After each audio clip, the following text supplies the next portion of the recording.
welcome you all to The Gateway.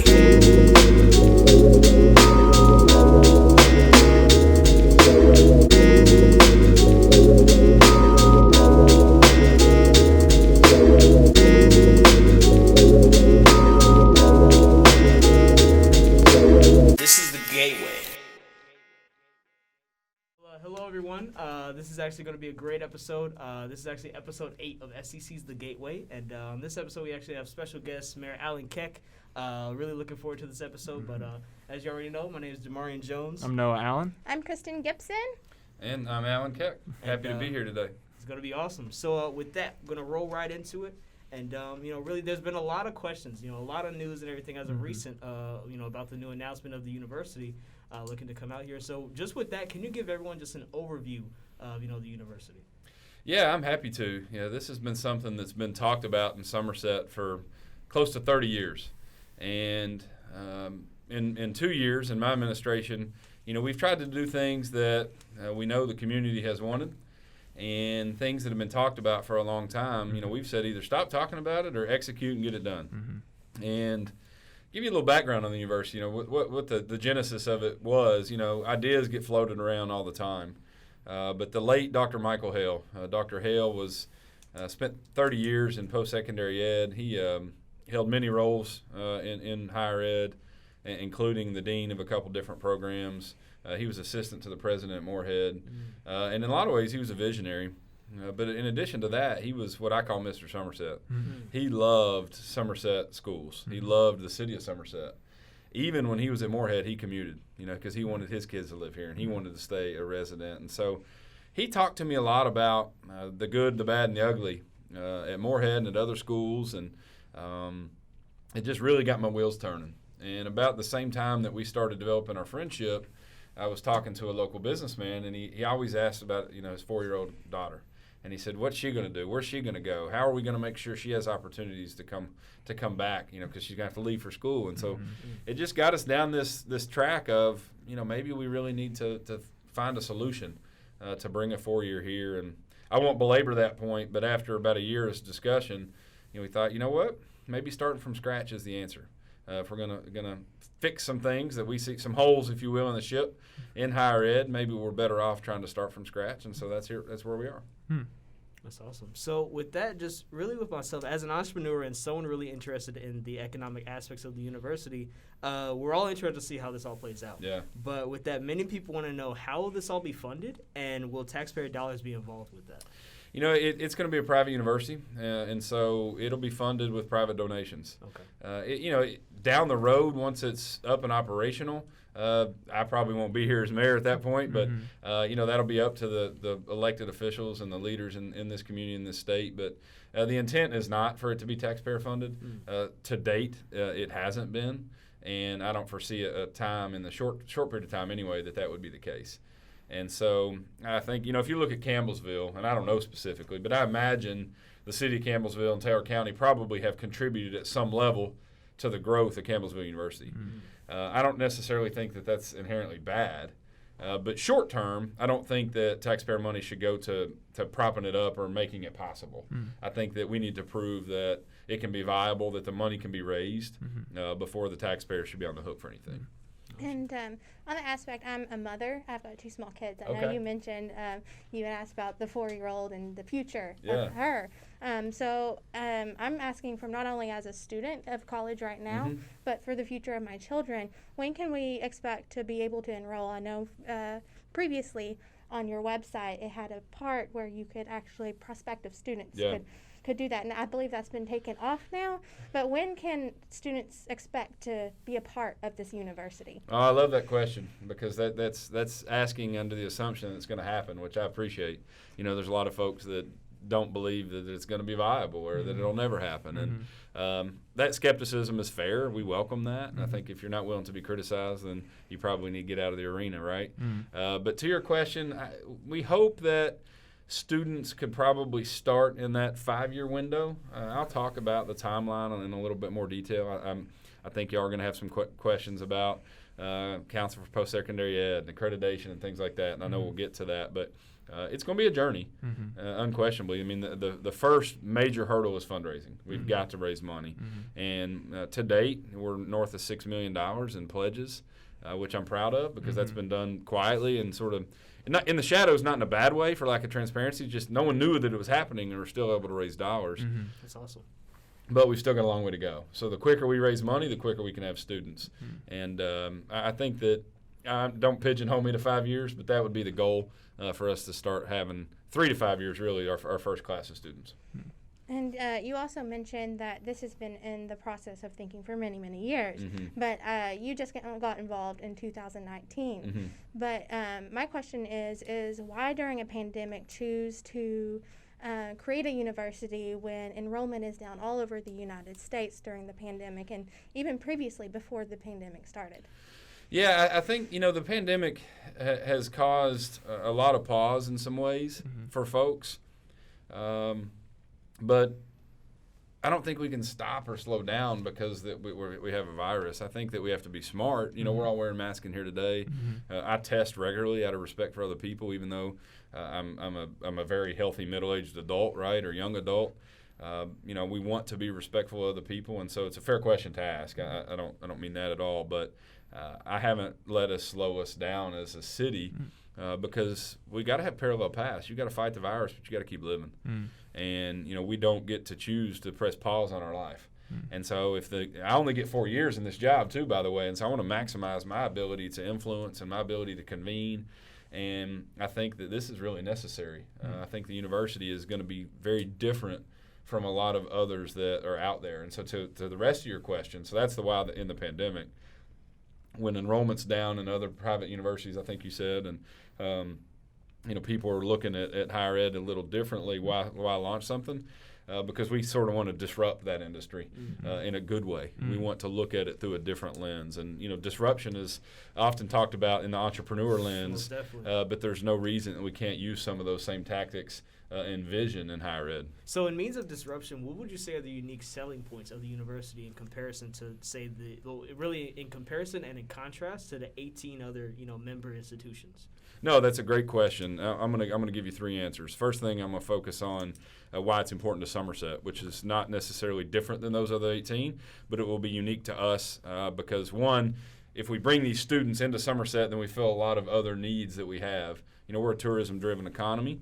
If you add 1,000 or 2,000 students, all of a sudden your workforce grows exponentially, and so then the ability to recruit restaurants or other hospitality-type venues goes up. So that's a win for everybody in the community. And then the 2 things that I think will set us apart, and I want to preface this by saying I'm thankful for those 18, by the way. Just because you want to do something different is not inherent criticism on somebody else. It just means you think you might be able to tweak it or make it a little bit better. 2 things to that point. The first is economic development is going to be a key mission of this university. We want to have unique collaboration and synergy with our local economic development groups, but also statewide. When I talk about jobs of the future, that's not, I'm not pulling those out of my brain. We're going to be talking to the people that know, talking to the folks that are trying to recruit industry here, that have relationships with existing industry and saying, hey, what programs do you all need taught, and allow us to do that. To where if Tesla decides to expand again and they're looking at leaving California, I want Kentucky to have a seat at that table. But they're not going to come to Somerset if we can't fill those jobs, right? And so that's a big one. And the second thing is I am adamant about diversity and diversity of thought. And that's not inherently political, but it also doesn't exclude political diversity. We've seen higher ed shift dramatically to the left, and I think that it's important for balance. I've had folks ask, so you're trying to build a conservative university? And the answer is no. I'm trying to build a balanced one. I think that the more perspective that we have, the better we're going to be. And so I think that'll be a separator as well. So you mentioned discussing with the people who know. One thing I was curious about, there's been a lot of questions on social media about the Bluegrass Research Alliance. Yeah. Can you tell us a little bit about this independent firm and how are they associated with the project? Well, and actually, I value their research because I wasn't involved in it. And they did that study. So the Development Foundation, which doesn't exist anymore, but the Development Foundation was interested in what a 4-year university would bring to the community. And so they did a study in 2018. I used that study for a couple reasons, mainly because, again, it wasn't somebody trying to give me confirmation bias. I wasn't even involved. And they pulled data from what other private universities have done, and I think when you look at it, I don't know a lot about Bluegrass, but I think if you compare their data and you look at the economic impact of universities that already exist, Center College and what they do to Danville, at a much larger scale, what Vanderbilt brings to Nashville, which, by the way, Vanderbilt's in the billions of economic impact to Tennessee, that I think that sort of corroborates a lot of that data. But the fact that it is independent, that it wasn't done on my behalf, that the surveys are legitimate, they polled, I think, every high school senior at all four schools in Somerset to find out the interest. We know the demand is there. If we can pull this off, we'll get students here. Now, previously you mentioned that part of the university is to fill the holes in higher education. Now, what do you think those holes are? I know as a college here at Somerset Community College, what are some of those gaps that maybe went into the decision of not expanding from SCC or being first part of SCC? Yeah. No, I love that question, and I love what SCC's doing. I think the mission of community college is important. I think that to do that well, which I think is being done well, we don't want to necessarily replace that. We want to add to it. The reason that we wouldn't partner in a very literal sense is funding for community colleges and funding for state schools in general is being squeezed, and so we don't want to add to that burden. Some of the holes, I think that institutions that have a lot of infrastructure are going to continue to ensure that they try to utilize that existing infrastructure, and that's human capital and literal physical assets, right? And so let's just say you've got for lack of a better example, an engineering program, and maybe you've got an old building and you've got tenured professors and things like that. You're going to continue to teach those programs, in those classes. Well, we're not going to be bound by some of that old red tape, that old bureaucracy, that old infrastructure. This is all new. And so I think that's one hole. And then again, I think the second hole is I have heard from so many students that feel ostracized at times for, maybe it's their faith, maybe it's their political affiliation. And that's a piece to this. But what gets neglected so often is professors. Because I've also heard, and I'll make a sidebar after this statement, that it's hard for professors, especially conservative professors, to feel like they can be vocal among their peers because they fear that they might not hit tenure. They fear that they might not get that promotion. And so I want them to have a place where everybody feels welcome. Democrat, Republican, people of faith, and those that are in the secular world. Everybody should be there. And I think that's, to be quite frank, I think that's a hole in higher ed. I don't know that exists carte blanche like I want it to, and I think we can create an environment where that diversity of thought and opinion is welcomed. Now, in education, a lot of times professors are encouraged to not give their opinions on political aspects or faith-based aspects. At your college, are you going to encourage your professors to make that feel like everybody's welcomed? That's an interesting question. I don't know. There's not going to be a litmus test of, hey, are you a Republican or Democrat when we hire folks, right? I think that it's more of a culture and a philosophy that if you're going to – that bias often shines through anyway. I mean, I'll anecdotally give you a story from when I was at Western. I was in a business class, and that's not anecdotal, it's literal. And I was the only person in this economics class at Western Kentucky University in the early 2000s that defended Walmart's right to exist.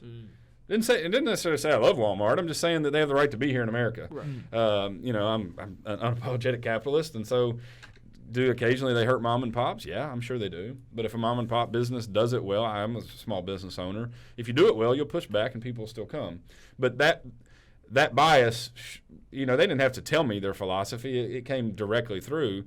That's okay. That perspective is fine, as long as there's somebody else on the other side teaching and giving a different perspective, and you have that opportunity to hear from both sides. So I think that more than encouraging them to share it deliberately is ensuring that balance is afforded to our students. So you mentioned, just to backtrack a little bit, you mentioned sure. she asked how SCC will differ from the University of Somerset. We also have the transfer center here, where you can transfer into a 4-year program. How is that going to be different from your university? Well, I hope that we have a transfer agreement with SCC. I want folks that come here, if they hit certain metrics, that they get automatic acceptance and transfer full credit to the university. So I think that's another way we can kind of partner and collaborate. Okay. And I know Dr. Castle had quoted and stated that he would be willing to work with the University of Somerset if you're accredited. What steps are you taking to be accredited right now? Have you filed those applications, or what is the process for our viewers? No, that's a fantastic question, and that's a bear, right? It is going to be a long journey. I love and respect Dr. Castle. He quickly turned into a friend. I think he's a tremendous leader. I think that the work that's being done at SCC is great. Specific to accreditation, I mentioned it's a journey. We've got to build a campus. We've got to hire faculty. We've got to have the programs that we're going to have, and I mean all the way down to the syllabi for those classes, right? And so that's fundraising, step one. Getting the infrastructure and getting those boxes checked is step two. At that point, we will pursue licensure from the Council for Post-Secondary Ed, state of Kentucky. We need them to certify that we're legit.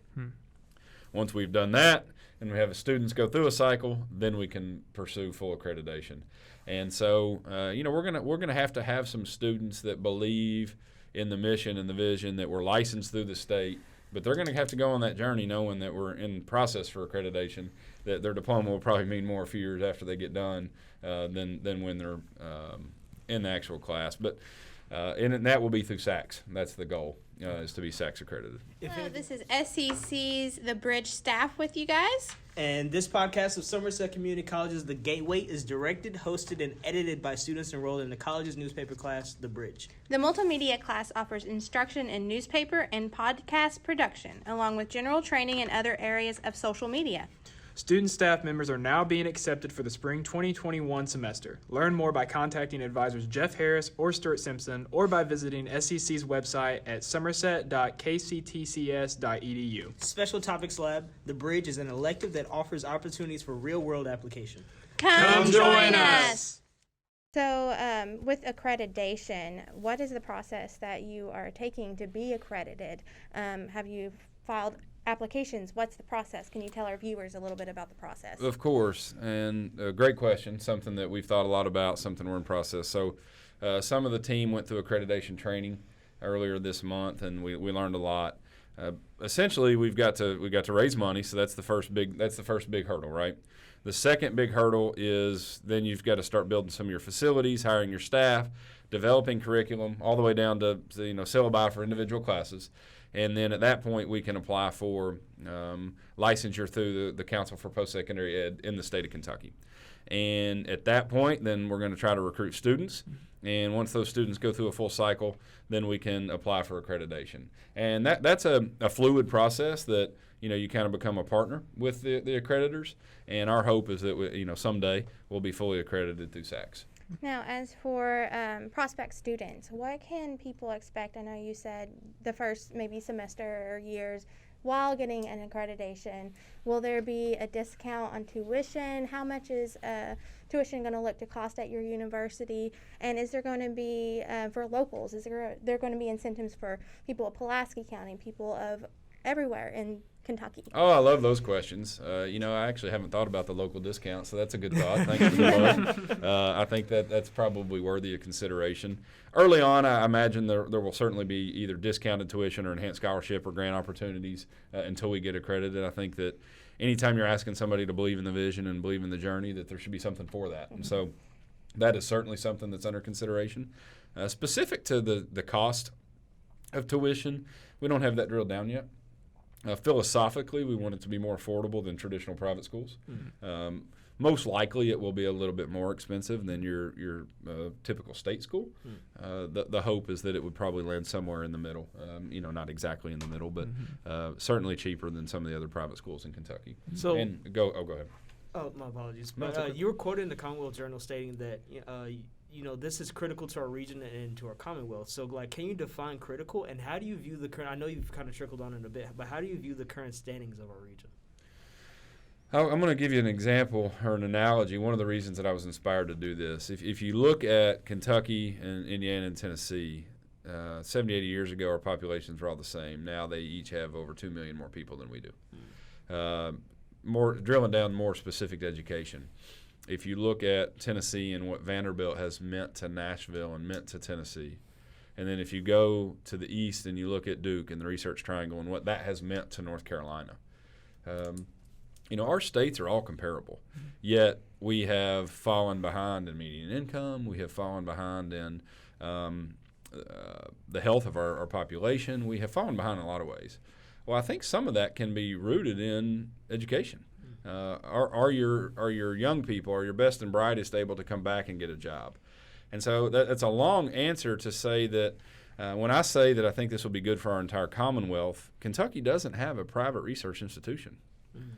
I think that if done right, and in my opinion this one will be, that we can elevate the other schools in Kentucky. And again, I'm not being, I guess by default I feel like I'm being critical. That's not the goal here. The goal is to create an institution that helps everybody else do better. Sometimes competition, it'll elevate you.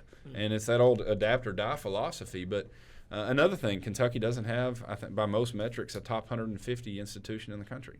That's not good enough for me. So I think that we want to be a part of doing it better. We want to be a part of challenging the status quo. And I think if we do this well, you will see job creation, you'll see population growth. I love this community. I love this part of the state. And I think that student attraction, professor attraction is going to be very, very doable. That's awesome. So kind of switching topics a little bit here. Sure. In the tour video during the announcement, the size of the campus looks to me personally much larger than the area of Cundiff Square has available. So I was just kind of curious, why was Cundiff Square chosen for this university, and will it fit, and will there be room for expansion? All good questions. The first thing is Cundiff Square is the proposed site, so it's not definitely going there. We did that again to cast vision and let people see something. For a lot of folks, unless you actually show them, it's hard to believe. And I wanted people to kind of see what I saw. To the question, will it fit? Yeah, it actually will. So that site has been, it's been surveyed. We've actually done some core drillings on it to know that we can build buildings. That's been another question is, can you even build there? The experts have told us that we can. And there's a piece of it, there's the tree line up on, I think it's Market Street, that's part of Cundiff Square that doesn't feel like it if you're just looking at an aerial shot. Okay. And so the 9 acres is a little bit bigger than others think. And then to your last question, which is an excellent one, is, are we going to be landlocked or bottlenecked, and is there room for growth? I was leaving the gym a couple days ago and driving through downtown, and I could start to visualize in my head other pieces of downtown that could become a part of this. And so it's hard to see it, but if you dream a little bit and you look at, maybe a house that could become an admin building, or you look at some businesses that are still dilapidated that could become part of the campus, I think there's room for growth. I think what we've done in Rocky Hollow will be an attraction for college students. That's a gorgeous park now, and I would encourage you all to go take a stroll through it. There's an amphitheater where classes could be taught. And so we can better utilize the community assets that we have if we pull this off. So what are the means of, what does that look like for nearby residents and nearby businesses in that area? So with that area still being tentative right now, but even with that area and also the potential, of it being somewhere else, what does that look like? How is that going to affect nearby residents and business owners? Well, my thought would be, if you have a bustling, active campus, it's only going to help them. Now, if somebody doesn't want to live next to a college campus, that could become problematic. But I would argue that, by and large, anything we do down there will be an upgrade because most of Cundiff Square was vacant from a business perspective. And so I think that, sometimes redevelopment is not without pain. It's not without some inconvenience at times, growth, like when we're kids, the growing pains. So I'm not insensitive to that. But at the same time, I think progress is important because if you don't grow and you don't move forward, then you're going to fall behind. And eventually, small communities end up dying. And we're not going to allow that to happen here. We're seeing a lot of tremendous growth and progress in Somerset, and I think this can be a big piece of that. That's awesome. Now, we had a few questions from our viewers that he's got. We asked for comments from our viewers, our readers, and people of our community, and I believe he's got those right there. Yeah, so one of the questions we received from the Facebook community, this is from Mr. Randall, and I'm paraphrasing here. But the question was, why does the board members, why does the board itself lack diversity, all Republican members, and live in the higher economic spectrum, and no one has a doctorate in education? Good question. I think that diversity will come. I mean, we started this, and also depends on how you view diversity also. So to look at a group of people just on the color of their skin and assume there's no diversity, I think is a little bit, I don't use the term naive, but short-sighted. We have incredible diversity of experience on the board, from economic development to business to manufacturing. Teresa Hale actually spent almost her entire career in education, even though it wasn't post-secondary ed. Some of the business people are from different regions, and so they've seen what universities can do in other areas. And what I would say is that in time, the diversity will probably be enhanced, but there's tremendous diversity of thought on that board. And to the question on why is there not somebody with a PhD in education, there are folks that are working on behalf of the board that unequivocally have those degrees. Okay. And then another one we had, supporting and working on such a large project as this one consumes a large amount of time and effort.